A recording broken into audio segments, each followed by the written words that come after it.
welcome to the 2023, almost the 24, DistroKid Spotify for Artist Masterclass. It is a pleasure to have all of you here. And who is here on the other side? You've got myself, Mike Fink from DistroKid, Director of Creator Services. And on the other side of the continental US, we've got Jesse from Artist Label and Partnerships. Hey, Jesse. Hey, great to be here. Happy to be with y'all today.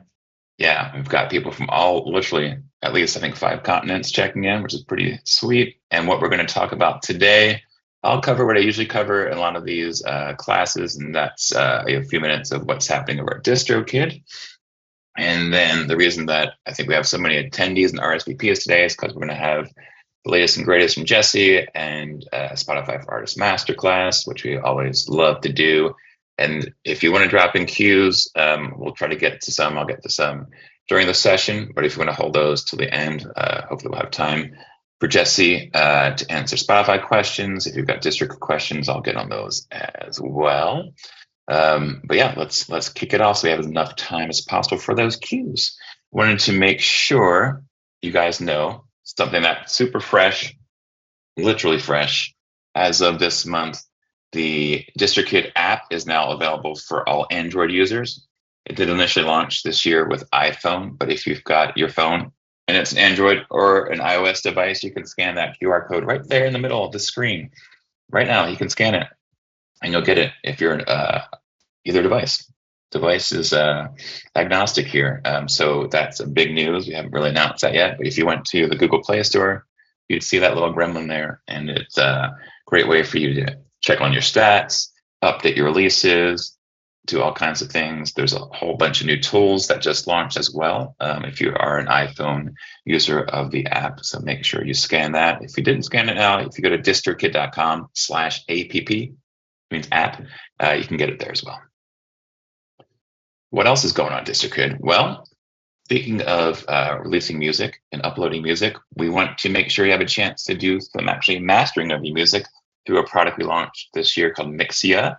It's available at distrokid.com/Mixia. And it's, in my book, the best way to do a final mix / master, I should say, not a mix, but after you've got your mix done, master it for $99 a year. You can do unlimited master tracks, which I think is the best game in town. You can do the first one for free if you just want to check it out after our class today. It's 3 easy steps. You're going to upload your file, like a drag and drop, listen to it, check out the settings, download the track, and then you've got the mastering done all for you. And something I love to use, I think it's infinitely gorgeous in terms of options, is our Spotify Canvas generator. As you guys know, Canvas is a great way to get more engagement. I saw it in my rap with your fans and new fans, and you can create really unique and gorgeous Canvas submissions that you can then download to your computer and then go to your S4A and upload those to your releases. Tens of thousands of options there. So if you haven't checked that out yet, distrokid.com/canvas. Hyperfollow, as you guys know, as DistroKid users, every release you do comes with a hyperfollow page. I feel like this is super slept on, not by all of you, because I see a lot of you using these links in your IG posts. But hyperfollow is super powerful, not just for your pre-saves for Spotify, but as you see here with the Love Lessons example, you can put your socials on there, you can embed videos, you can make it all kinds of one-sheet style things, and you can get your own vanity hyperfollow. If you don't have that yet, go to hyperfollow.com, add your username, claim that page, trick it out as you see fit. And there's more. DistroVid. Well, shucks, DistroKid also allows you via DistroVid to upload 4K videos to Vivo, Tidal, and Apple. If you don't have a Vivo channel, it's a great way to get on the Vivo platform. Super easy. Just like with DistroKid, unlimited uploads for 1 year. It is a separate subscription that you would get at distrovid.com. And I highly recommend you do that if you're into making videos. Last but not least is our great customer support. Many of you have probably gone there to our support.distrokid.com for FAQs, but if you also go to distrokid.zendesk.com, you will get some initial chat responses, try to guide you in the right place, but there are tens and tens of humans across the world that answer these, usually within 24 hours, to answer any questions that you may have. And yeah, that's the DistroKid latest and greatest. Get that app, check out Hyperfollow, use the Canvas generator. And we are now going to be here for the main attraction, which I will stop my screen share for and kick it to Jesse in New York. Thanks, Mike. I'm going to shoot one question to you because you got one in the chat. Is there a way with DistroVid to merge Vivo to the official artist channel? Great question, and it's a great answer. Yes. You just need to send us your OAC and your Vivo, and we can do a little merge. Yes, indeed. Love it. Happens all the time. Thanks for that good question. Perfect. Yeah, great question. I like that we're already getting active in the Q&A too. I am going to take a second to queue everything up, sharing my screen now, and jumping in. Mike's everything looking good on your end? Oh, looks great. Wonderful. Love it. Thanks for being here today. I saw another question in the chat that was asking about whether or not we'll have a video recap.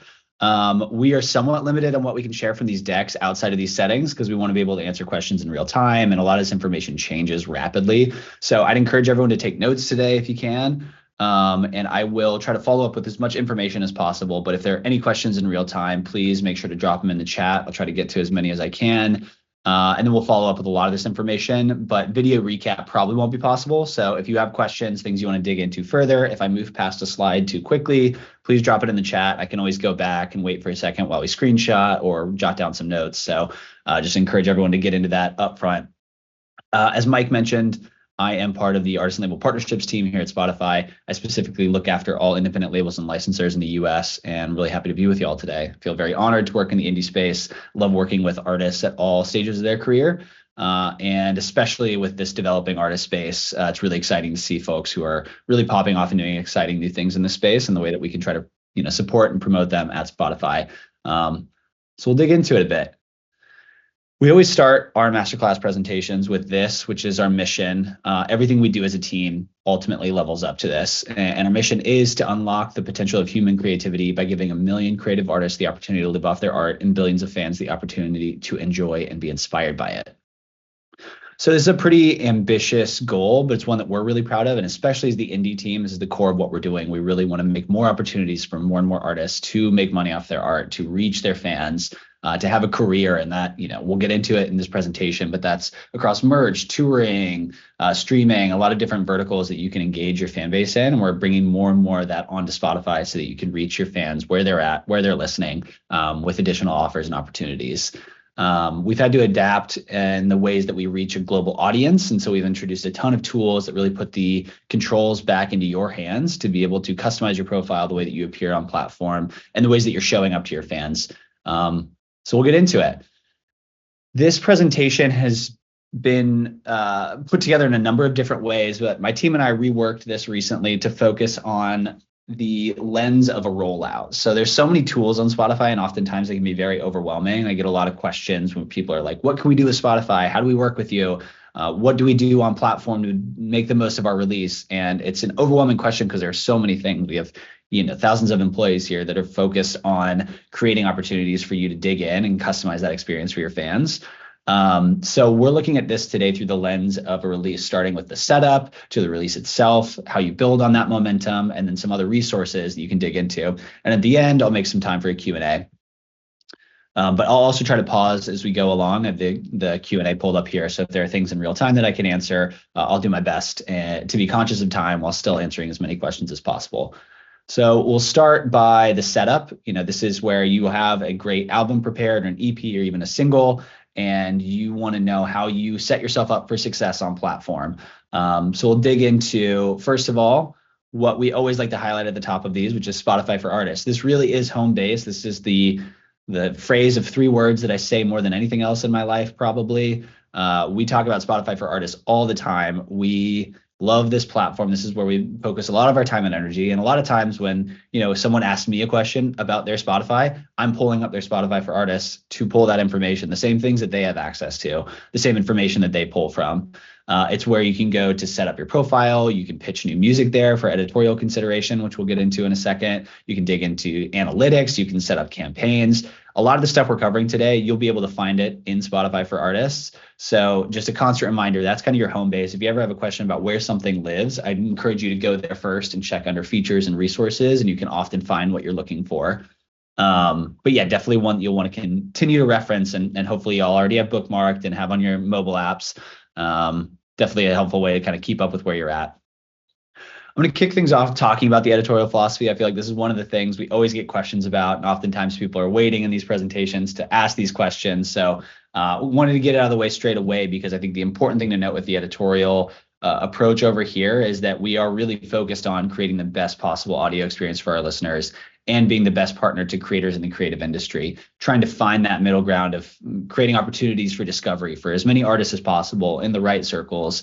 There's obviously limitations because we're only so many people, and our editors work tirelessly to do as much as they possibly can.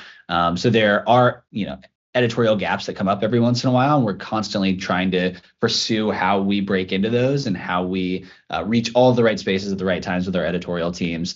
So it's definitely something they're incredibly focused on and continuing to build out.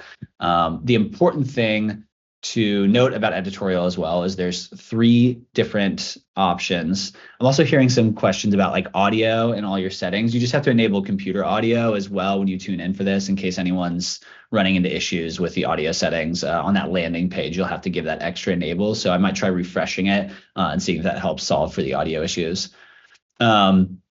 Back to editorial playlists, there's 3 different kinds to be aware of. There's editorial, personalized editorial, and algorithmic. So editorial lists are the ones that are curated by humans. We have hundreds of editors who are focused on listening to thousands of new songs every week and then figuring out the right editorial destinations for those. They're immersed in local music communities. They have a really strong knowledge of emerging genres, cultural trends, and user listening habits.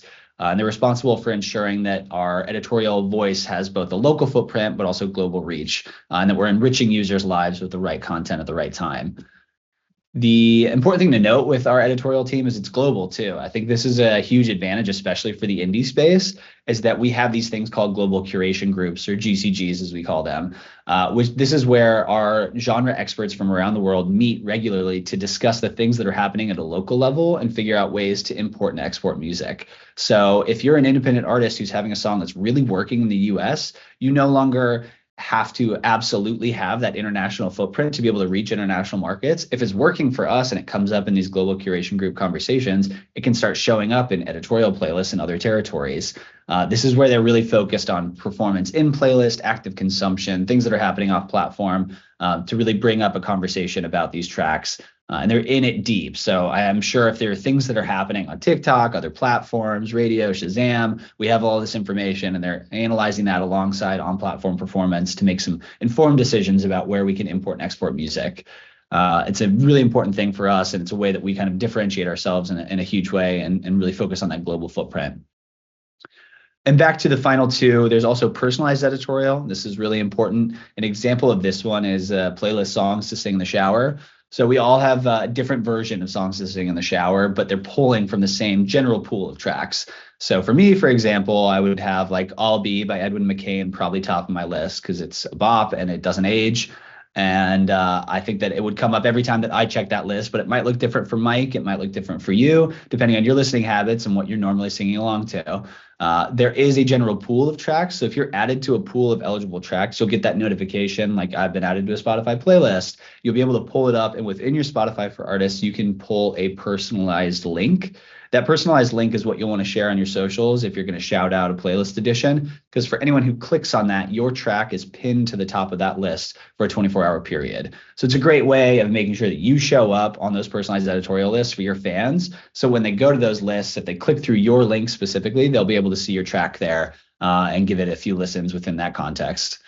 And then the final option for editorial plays is algorithmic. This is entirely determined by computer learning and the systems that we have in place to serve personalized listening to the right audiences at the right time. So we love to focus on a balance of these 3 destinations, not just all algorithmic or all editorial, but finding the right balance and figuring out the right moments for personalized moments. One stat that we're especially proud of is in 2022, 275,000 artists were added to at least one editorial playlist. it's a huge number. I mean, that's a testament to our editorial team's listening behaviors and the way that they spend all of this time listening to new music and finding the right home for it. We hope to see that number continue to grow as we invest more and more in listening and finding new artists. So definitely one that we're very excited for. And then I just have to shout this out. One thing that's very important to us is the pitch tool. And I have a lot of people who ask questions about this and they say like, well, no one looks at it. No one's reading the pitch.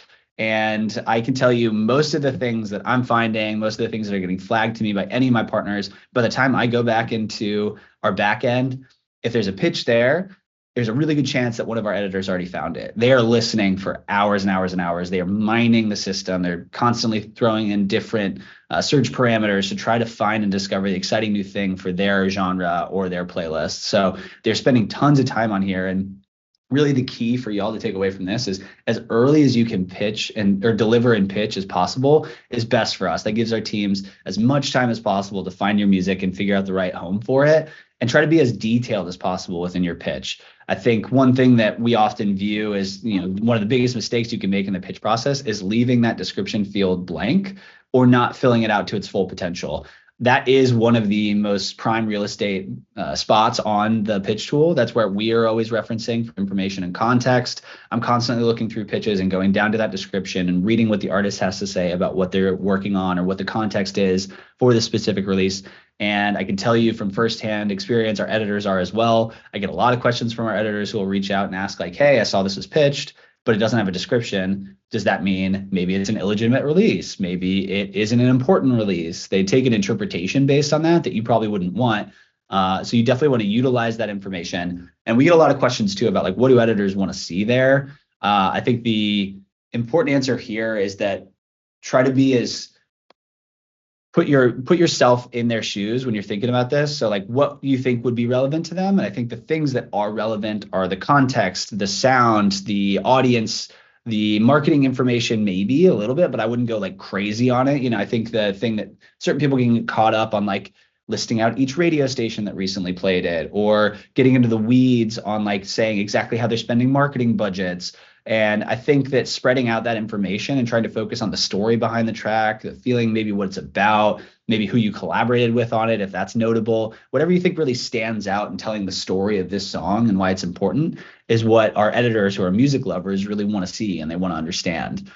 And then finally in the playlist section, and then I'll try to answer a couple questions. One thing that we do have to note as well, and this is really important, you can't buy your way onto a Spotify playlist. And it's something that we take very seriously. Any company offering guaranteed streams in exchange for money are not legitimate. These companies are engaging in what we refer to as streaming manipulation, and this goes against our guidelines for music promotion. Using these services could result in music being removed from Spotify in worst case scenarios. And any service that claims to offer guaranteed placements on playlists on Spotify in exchange for money are in violation of our terms and conditions. They shouldn't be used. The same deal with any company that offers guaranteed streams in exchange for money. Those are engaging in streaming manipulation, and we have a ton of protective measures in place to catch and mitigate and remove artificial streaming and streaming manipulation from platform. When these cases are detected, we'll take necessary action against artificial streaming. That can include withholding of royalties, the correction of streaming numbers, and other measures to ensure that the song's popularity is accurately reflected on our charts. This is all with the intention of making sure that all artists are being fairly compensated for real consumption behaviors on platform. So a less fun topic, but definitely something that's very serious. We see it impact artists all the time. So want to make sure that y'all are aware. And if you ever have any questions, you could always reach out to Mike or the team and see if there's legitimacy behind some of the services that you might be engaging with from a third-party perspective. I see a couple questions in here. This is a good one. How does enhanced editorial pitching work? Many labels and distributors have meetings with someone from Spotify editorial team on a regular basis. How is this done in a way to keep things fair? Do artist or song stats matter at all when it comes to editorial coverage? So a few questions to cover here. One, as a person on the partnerships team, I can share that there aren't regular meetings that are happening with our editorial team members and label partners. We have a label partnerships team that sits as kind of a middle ground between all of our partners, like the way that I sit in the middle between DistroKid releases and the things that Mike's informing me of, and our teams in Central at large. And that is related to other marketing opportunities, different things that are coming up internally for us as well. But the editorial team isn't sitting in regular meetings with those label partners. And they really do refer to the pitch tool as their primary source of truth. I think that applies to releases across the board. We have major partners who will flag releases to their partner, their rep at Spotify. And the reality is, like, if it's not delivered in the pitch tool, it's not getting processed by our team. And our team is really processing that information outside of label priority pitching. So it's really about, they spend all of their time in that back end pitch tool, and they're not sorting by licensor, they're not sorting by label, they're sorting by genres, they're sorting by regions. So this is how all of the music comes together, and it isn't segmented based on licensor type. And as the person who looks after independent labels and licensors, it's definitely something I pay a lot of attention to, and I feel very passionately about, that we do have a very even playing field in that space. And do artists or song stats matter when it comes to editorial coverage? This can matter for sure. I think one thing that we're trying to do is make sure that the fans have a great experience on platform. And one indicator that we're looking at is your data in S4A. So we're looking at active consumption. We're seeing how many fans you have showing up, how your fans are growing over time, how your consumption is growing over time. These are all indicators for fans raising their hand and saying, I like this song, I want to hear more of it. And it could make sense in our editorial playlist with that in mind. So these are all things we're paying attention to. And we have a ton of different data infrastructure, dashboards and setups to be able to see and digest this information as we take in a ton of facts and we slice it and dice it in different ways to make informed decisions and to try to find exciting new things that may be passing through our filters, but that are having a data moment that we're really paying attention to. Does the cumulative effect of pitching multiple songs over time increase the likelihood of your pitches being seen in the future, or is it primarily based on luck? I think that the more that you release music, the more opportunities you have to get in front of our editorial team. I think there are periods of time where you can see the industry is just a lot busier. Like, a lot of people are releasing music. So if you're going to be releasing during that period of time, I think, one typical period is like September to October, because a lot of people are avoiding releases in the holiday season, or maybe didn't release over the summer because they were on a festival or tour circuit. So it can get really condensed in certain periods of time in the calendar year.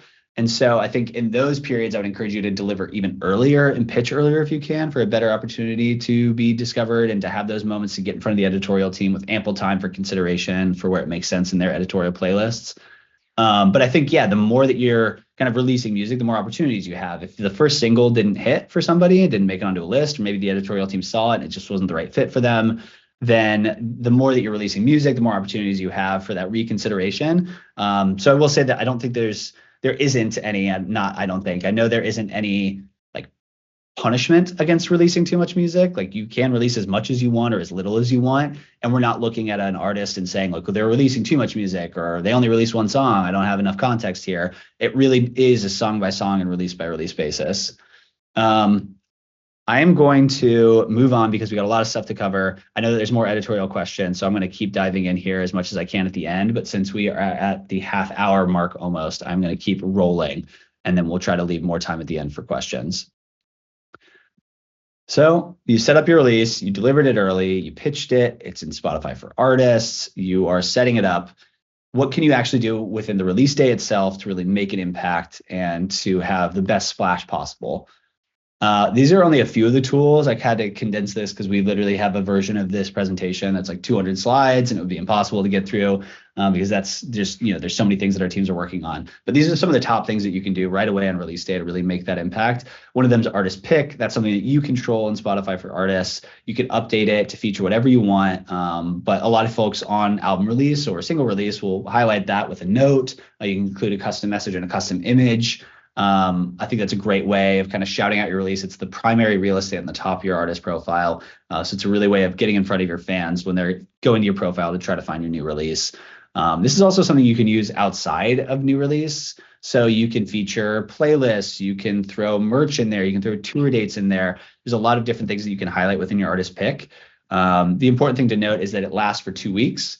So if you set your artist pick and you want to keep updating it, I think it's worth setting a calendar reminder or putting something in place so that when those 2 weeks expire, you can go back in there and update it, add something new in. The only exception to that is tour dates, and it'll stay up as your artist pick until the termination of the last date. So definitely something to check in on. This helps it so that if you pin something in Christmas, like a holiday release, that it's not still live in March. That's why we have an expiration in place, makes it fresh, keeps it really focused on what's top of mind for you. So definitely something that you can go and you can change it as much as you want. So you can keep adding a new message in every day. You can add a new behind the scenes image if you want your fans to have a reason to come back and look at your profile every day.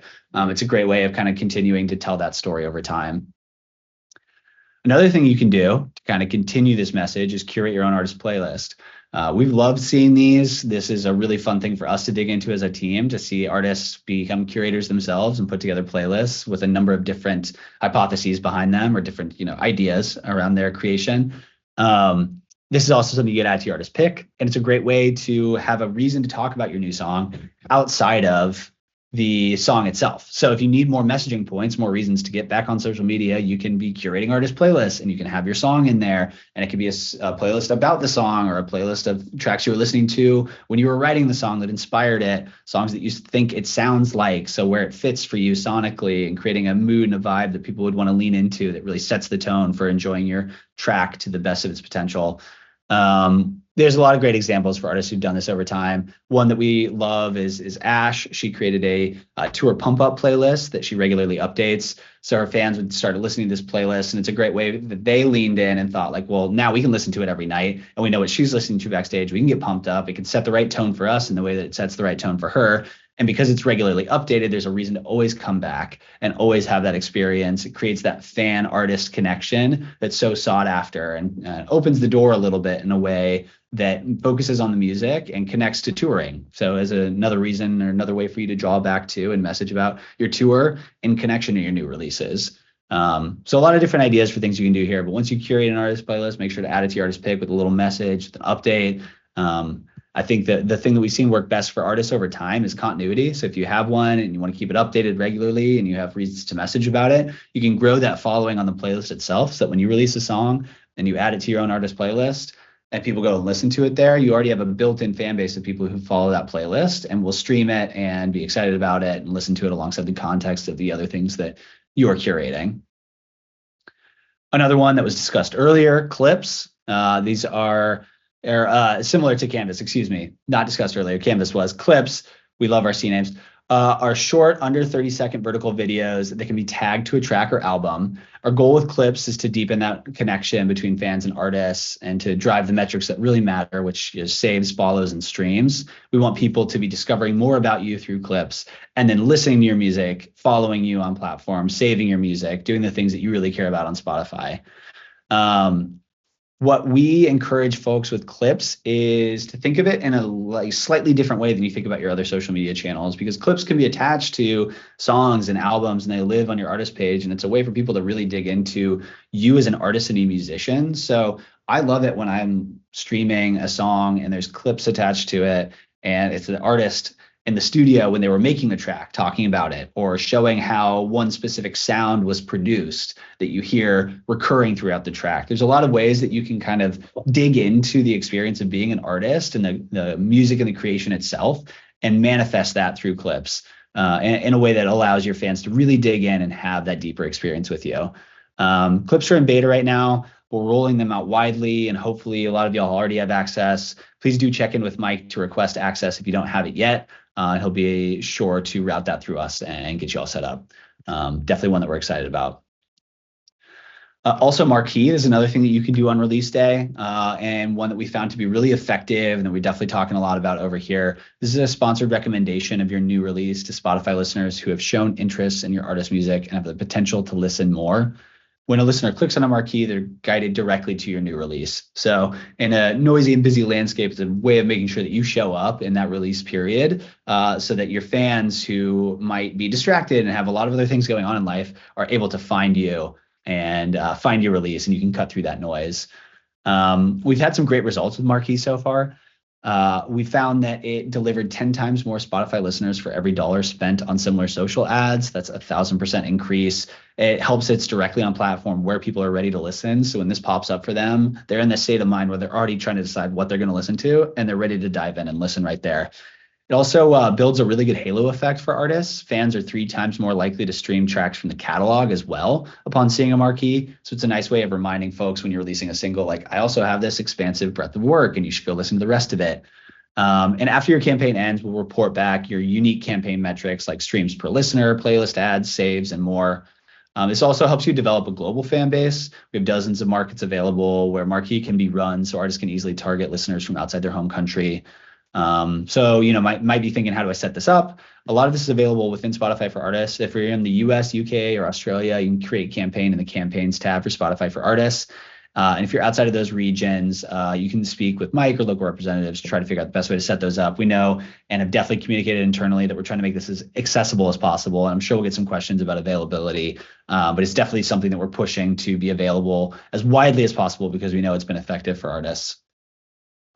Okay, so your release is out, marquee's running, you have the artist pick set, you have an artist playlist in place, you're doing all the things, you release some clips. What do you do now? How do you build on this momentum? Well, first, we always encourage people to take a look back and see how things are performing. So take a second to digest what's really going on with your release, what's going on with your audience, how is it growing, how is it changing? All this information is really primarily found in Spotify for Artists for us, and we're really proud of the dashboard and how robust it is for the data that you can dig into. I think that we're really focused on right now is active audience. How do you build that fan base that's really leaned in and wants to be a part of what you're doing and part of your artist journey? On average, people who actively stream a song will play that artist's music 4 times more within the next 6 months. So that's the other thing about active audience. If you get someone to lean in and choose to listen to your music, they are going to do that more and more over time. And if you continue to engage them, that builds that affinity, that builds that connection that's really important for sustained fan growth over time and really getting fans to also engage in other verticals for you. Go to your shows, buy your merch.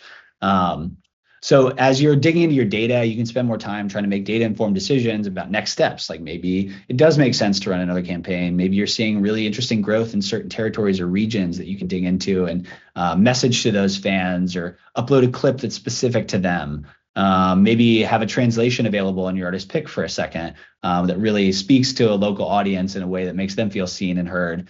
There's a lot that you can do as you're digging into this data, and we've seen people use it in really interesting ways. So I encourage you to dive in and try to make some data-informed decisions on the back of that. Also, check it regularly. It's always changing. We're always adding new information, different ways of viewing the data. I'm constantly impressed with the way that the teams here are updating that. So definitely something to check back on regularly.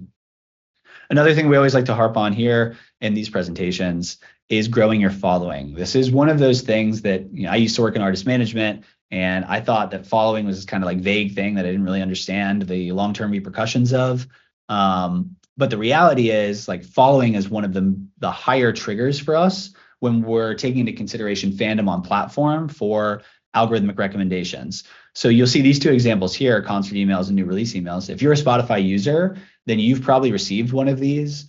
And you might wonder, where are they getting this information? Well, it's based on your listening data, but following is one of the things that you can do to make sure that this is showing up for you. So if I'm a big fan of her and I follow, even if I haven't listened to her in a while, if I'm following her, it still shows the platform that this is an artist I'm interested in. So when they announce new music in a tour, I'm still getting that information through our messaging channels.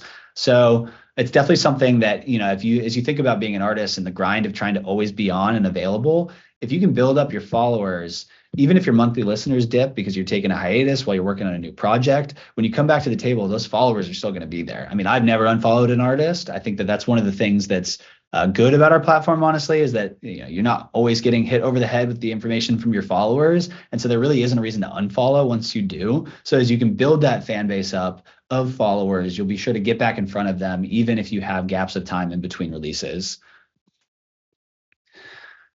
With and a continuation of that, the thing that as you have a fan base building and you have these followers on platform, people who are leaned into what you're doing, you want to find ways to offer them other ways of supporting you and showing their affinity. A huge one for us that we're focused on right now is merch and touring, which we'll talk about in a second. But we're trying to deeper that fan connection. You'll see that we, a year or so back, launched the integration with Shopify, which I think makes it a lot more accessible to have merch available on platform and create customizations for you. We're also working to make it pop up in a lot more places, on release pages, in other spots of your profile, within artist pick. That was an addition. so that you can surface merch in the right destination so that when people are listening to your music, they're able to see those available products and maybe make a purchase decision. One data point that we love to share because I think it's really interesting, more than half of all merch clicks come within the first 24 hours after a new release, and 2/3 of all your merch clicks come from fans who follow you, like your songs, or add them to a playlist. So this really is a testament to that leaned in, high touch fan who wants to be a part of what you're doing, and also about the recency of something where it's like as soon as a release hits, you want to have that merch available. You want to have it showing up, especially things that are specific to the release itself, so that fans can make that decision when they're listening to your new song, and that they know where to find it straight away. Definitely one that you'll want to lean into. You can set up Shopify store. There's a lot more information about ways that you can set that up. And they have some really affordable plans too, if you want to have a very basic setup in place where you can just display a few items, try to make it as easy as possible and as accessible as possible for artists at all levels to be able to tap in. Another thing we're really focused on is concert discovery. Similar to merch, we want to create more opportunities for fans to hear about your concert dates in their city. We did some research a few years back, and we're just finding that there are a lot of fans who weren't aware of their favorite artist coming to town until after the show, a surprisingly high number. And so we've been trying to figure out more and more ways to surface this information for fans who have a list of artists they're interested in, so that they are made aware of events happening near them well enough in advance to be able to make a purchase decision and show up for those shows. These concert discovery verticals are handled automatically. There's nothing you need to do. But what you need to focus on as an artist is just making sure that your tour dates are in Spotify. So we have a number of ticketing partners in place, Ticketmaster, AXS, all the kind of standard ticketing partners. But then beyond that, we also have a Songkick integration. So if you have a show coming up and it's not through one of those ticketing partners and automatically populating within your Spotify profile, you can add tour dates to Songkick. And as long as those profiles are linked properly, it should show up within your Spotify so that fans can discover you when you're coming to their town. And you can also add this to your artist pick. Harkening back to that tool, if you are on tour, it's the most important thing for you at that time. You can always highlight it in your artist pick and shout it out to fans so that when they're on your page, scrolling down to find your music, they have to pass through your tour dates first. There's more information in the FAQ section of Spotify for Artists. Like I mentioned earlier, that's your primary destination for information here. So go check that out if you're wondering who else we have ticketing integrations with and how to make sure your tour dates are up to date and accurate on platform. And then Showcase is another new one that we're very excited about. We've been talking about a lot lately. This is a sponsored recommendation tool that allows you to promote new and catalog releases anytime right on Spotify's home. So unlike Marquee, which has a specific period of time after release where you're allowed to run one, Showcase is available for catalog and new release tracks. This is available to millions of Spotify free and premium users since it's on that homepage. It's really important destination mechanism, a place where you can find listeners as they're going home and they're trying to decide, what am I going to listen to right now? You pop up there with your new release and some information, and they'll want to dig in and listen. You can target listeners in up to 36 markets. And currently, artists and their teams with the US billing address can create campaigns in the Campaigns tab of Spotify for Artists on desktop. Again, this is one that we're rolling out right now, so it's not going to be available to everyone because it's definitely in beta and new.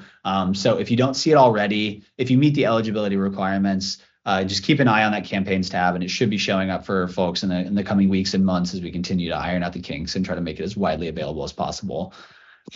Another thing that's exciting about Showcase is you can customize that message too. So there's a number of different prompts that you can dig into to highlight a new release, to shout out tour dates, to shout out something else exciting that's happening, an anniversary, a lot of different ways to message this. And we've seen good results. People who see a Showcase are 6 times more likely to stream the promoted release. It's definitely a great way to get top of mind for folks. I know that we're talking about that post-release period right now, but this is also a great pre-release thing that you can do. If you know you're about to be active again and you have a big album campaign coming up and you want to prime your audience, you want to get your monthly listeners back up, you want to make sure people remember who you are and are excited about you in the lead up to you announcing a big release, you can activate a Showcase maybe around some of your best performing catalog tracks so that you're showing up for people that they are remembering to listen to you because you're showing up on their homepage. And then when your music hits, they're like, oh yeah, I love this artist. I've been listening to a ton lately. I want to check out their new release. Of course, it really primes that audience for when that new release hits. And then finally, discovery mode. This is an incredibly effective way, post-release, pre-release, to build momentum and to reach a new audience. So our new marketing tool helps artists all stages of their career expand and grow their audience by giving labels and distributors the ability to strategically prioritize tracks for recommendation in places like radio and autoplay. This could be a track that's important to you. It's could be a track that's a top performer. Maybe it's a new release that has meets the eligibility requirements. There's a lot of different ways that you can approach discovery mode as a tool. There's no upfront budget for this. Instead, labels and rights holders agree to be paid a promotional recording royalty rate for streams and personalized listening sessions where they provide the service. And the important thing to note too is that if a song resonates with listeners, we'll keep trying them in similar sessions.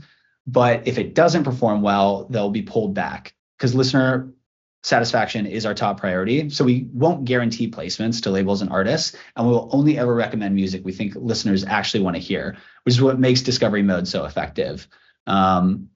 This is rolling out to users in Spotify for Artists. So I would check with Mike on the opt-in process, eligibility, and any other follow-up questions you might have. He is definitely an expert in the space and will be able to help you out.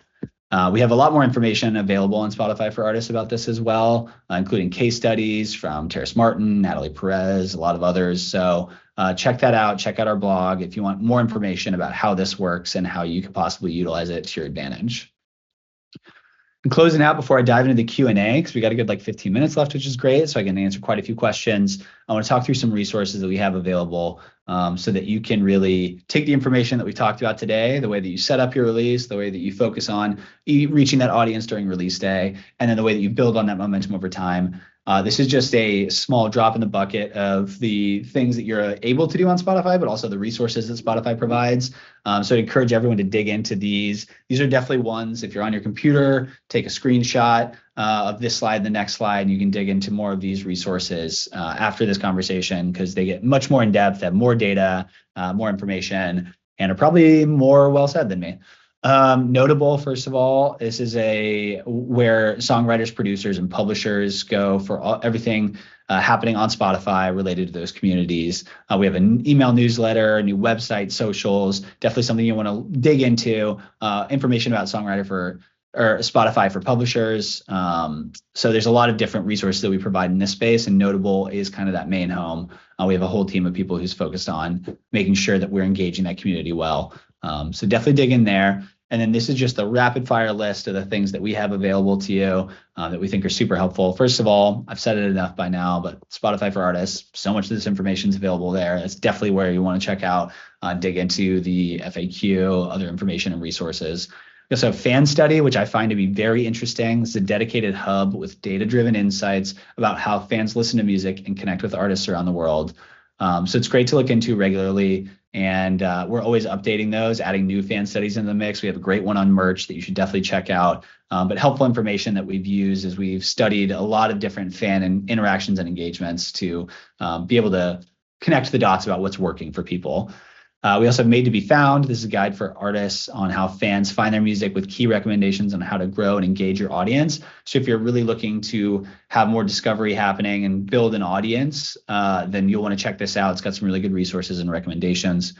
We have Loud and Clear. This delves deep into the economics of streaming, how we pay artists, producers, and songwriters. Some really interesting data points on there, some helpful clarity and transparency on how we work and how we pay out the artist community. So definitely one to check out as well. Best Advice is a podcast where we ask artists about the best advice they've ever been given. So it's a fun listen. Throw the headphones in if you're walking the dog. Great way to continue to get some advice from artists who are seeing success. And then we have more on-demand masterclasses. So we have versions of this that are more in-depth and more well-produced with multicam, that whole thing, artist guests. And these are available on our YouTube channel. So you'll definitely want to check those out if you want to dig deeper into specific topics. Some of these also cover very specific topics. So there is an entire masterclass on our editorial ecosystem. If I'm not able to answer all your questions in the Q&A now, you'll be able to find a lot of information in that masterclass and other resources online. But definitely a lot that we dig into. I'm going to take a breath and a sip of water. Thank you for joining us. And thank you for all the questions too. I know we got a bunch rolling in. So I'm going to try to fly through these now, answer as many as we can. And if you have other questions, continue to add them into the chat. But hopefully the stuff we've covered so far is helpful, and we can add some more transparency and clarity in the Q&A now. Thanks, Jesse. That was amazing. So yeah, you have quite a few questions that are geared towards you. So I answered a couple, but yeah, most will be all over the place. Scroll around a bit. I see a question here from the editorial section. Can artists get shadow banned from editorial playlists? This doesn't happen within our system. If you've run into issues in the past around fraudulent streaming or issues like that, we don't carry over penalties into future releases. We definitely want to remedy these issues. And so you can continue to run into penalties if things happen on platform, but we're not shadow banning anyone from specific lists. That's definitely not the way we operate. We do have specific trust and safety policies on platform against hate speech. So there are specific parameters in place around content that's on platform, but we don't do anything within our editorial ecosystem that penalizes artists for maybe past behavior within editorial playlists or for like fraudulent streaming and those levels. That's really related to the specific release in question. Did it matter who's doing the pitch? For example, if I do it myself as an artist, do I have less of a chance to be listened to in comparison to a pitch being done by my label or a manager? It doesn't matter to us necessarily. I think whoever's best equipped to tell the right story. I think what I would say is if you have a lot of context that you haven't shared with the label or manager team necessarily, like you might be the best person to make that pitch, to tell the right story on behalf of that song. But also if you have a great team in place, you can totally trust your label and manager to do it. And for us, like there is a box where we can see who submitted the pitch, but we're not filtering by that information, nor are we like, judging by it. I think as long as the pitch is comprehensive, that's really the most important thing for us.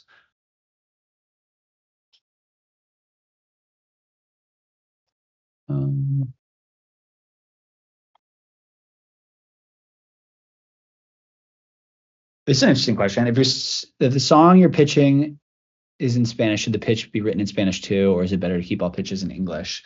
We have editors all over the globe, local editors in markets. So I think it's best to pitch in your native language. If you are writing Anglo music or trying to reach the US audience, then like maybe there's a conversation to be had around writing the pitch in English. But I think if your community is really based like a Spanish speaking community and the editorial ecosystem that you exist in is a Spanish speaking community, then you are welcome to pitch in that language as well. And there's definitely not going to be any penalties against that by any means. I think that's wonderful and it works really well. That's why we have a diverse global editorial ecosystem in place. It's a great question. We have ideally how many weeks out of a release date should an artist management pitch in the pitch tool? You'll see a lot of sources that say 2 weeks. My recommendation is 4 weeks if you can. Just because when you're dealing with the delivery of a track, you might run into issues with the metadata. It might not populate in the back end of Spotify for Artists quickly. So if you start that process 2 weeks out, you might run out of time. It's better to start that process earlier. And honestly, as much time as you can give the team as possible is helpful. But if you're able to give, 3 or 4 weeks, that gives folks a lot of time to potentially find your music when they're listening and to have the best chance of success. So the reason that I normally don't say less than that is because if you're starting the process late and then you run into issues, then it's going to be a lot harder to complete the whole process in time. So giving yourself, at least a few weeks is really helpful. Gives our teams more time to dig into it and for you to make sure that all the metadata is processing correctly.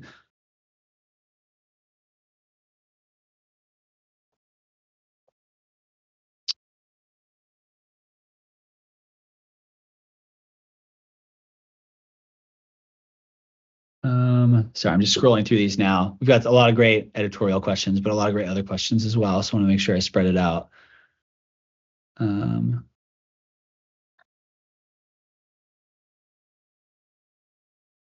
Pre-saves is a big topic people debate. How much does pre-release hype off platform help with hitting editorial? Can you hit editorial without any of that? Yeah, so this is definitely a hot topic. It's definitely something that we're talking about too a lot. Pre-saves really make a difference when they result in on-platform streaming behavior. So what I mean by that is I've seen artists who generate really big pre-save numbers, but then you look at their social campaigns and they're like, win a trip to Bali by pre-saving this album. And everyone's like, yeah, I want a trip to Bali. So they pre-save the album, but then when the album comes out, they don't actually listen to the album. And that for us is a sign of like, okay, that was a really good like campaign for data acquisition, but it didn't necessarily like indicate fan behavior of like fans raising their hands to say like, I'm really excited about this thing and I want to know about it straight away when it comes out. We do pay attention when a pre-save results in first day numbers that are very big. So like if you're an artist that generates genuine fan interest on TikTok and you run a pre-save campaign, and then on release day, you have 20,000 monthly listeners, but that song gets 60,000 streams because it went viral and a ton of people pre-saved it and they were ready as soon as it came out. That shows up for us. Like that makes a difference. That shows up on our radars, that populates for people. So I think when we talk about pre-saves, like we're not seeing third-party pre-save data on our back-end tool. So it's not something that's showing up for us until that action happens on platform. So until someone's actually streaming the track, we don't have a data indicator for that kind of pre-save mechanism since it's built in the back of our API and it exists in third-party tools. But it's something that will impact on platform consumption when it's genuine. So as that continues to build, I mean, it is a great way to generate pre-buzz for a release and to kind of gather that data, gather information about your audience, and also message to them upon release. So that's really where it makes a difference for us. But that's where I would encourage you to make sure that it's like, because of the song itself as much as possible, understand the other tactics in place to try to build up an audience and get, data acquisition from your fans. But that's typically where we see pre-saves really be impactful.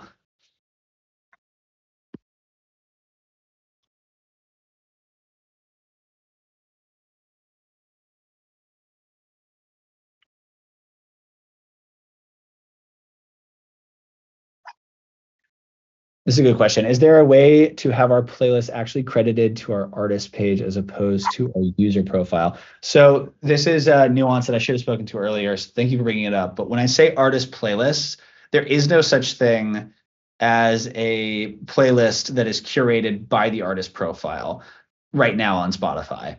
So basically all playlists on Spotify outside of the like Spotify editorial playlists are user generated and come from user accounts. But what you can do is create an account that matches your artist name. So if your artist name is Shakira and you create a user account that's named Shakira and then you curate playlists, you can link those to your artist profile through Spotify for Artists. There's like a profile customization tab where you can add in playlists and they can be your playlist and you can shout them out as that. But they are always linked to a user profile. So it's a great way of keeping it clean between like maybe your personal profile and what you're listening to as like a Spotify user and an individual. If you'd rather not like expose that information, which I would understand, you can have that separate artist profile where you curate those playlists for your fans.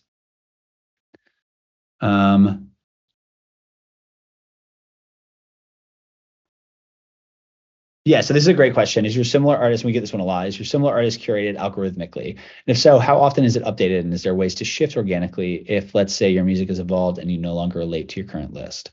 So this is automatically generated. This is not something that we customize, nor can we customize it. It is generated based on user listening behaviors and affinities.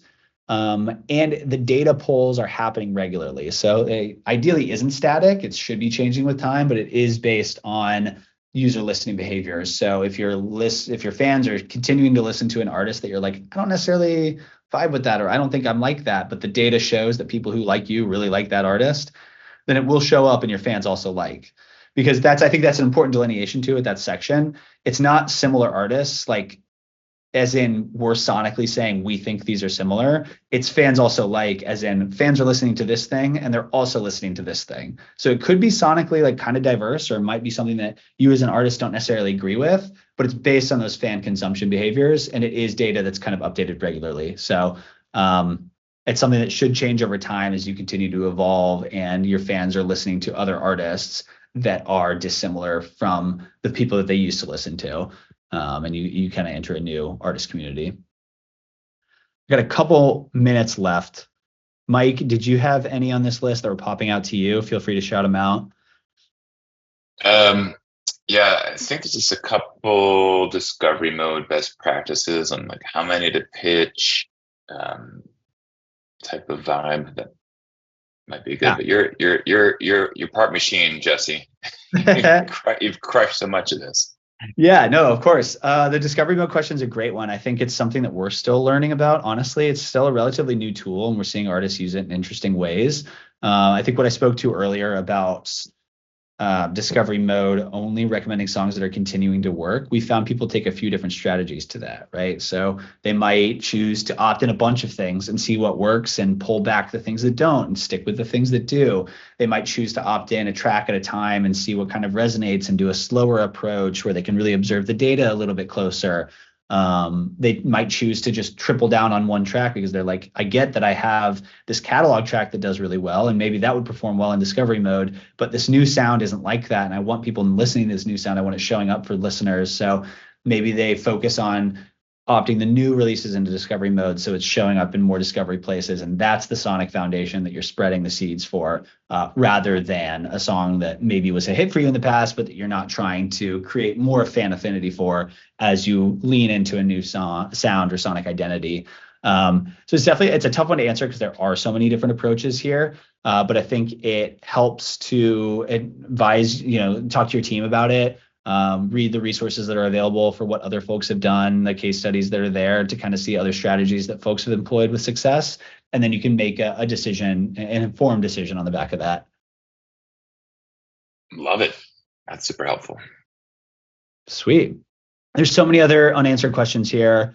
And I apologize. You had so many great questions. I know we covered a lot of information quickly and weren't able to go as in depth on some of this as I would have loved. But I'll try to follow up with as many resources as possible. Definitely make sure to check the Spotify for Artists app and what we have available on our blogs, different things that you can lean into there. And follow up, Mike might be able to help with a lot of these as well, especially certain access requests. We'll try to follow up with as much information as possible. But thank you for all being here today. I'm stopping the share so I can see who all is here. Thank you for all being here today. Thank you for joining us and for listening to me rant for so long. I really appreciate it. We at Spotify really appreciate y'all as artists. Yeah. And thanks so much, Jesse, for doing this. I would say the repository at, artist.spotify.com that includes the Spotify for Artist Masterclass /classes is a great way because I think you even have more coming at the top of the year that I just read about. So this won't be recorded. It hasn't been recorded, but there's, a lot of takeaways there as well. And S for A is super powerful. As I try to tell every artist I interact with, make sure you use that pitch tool every single time. Absolutely. Pitch tool, followers, takeaways from this, I would hope are deliver early, pitch it early, gain followers on platform, use the tools at your disposal, and mix them together to see what works for you. Yeah. Awesome. Well, once again, thanks for all of you joining us literally across the globe, and happy holiday season. So I'll talk to you soon. Happy holidays, y'all. Cheers. Thanks.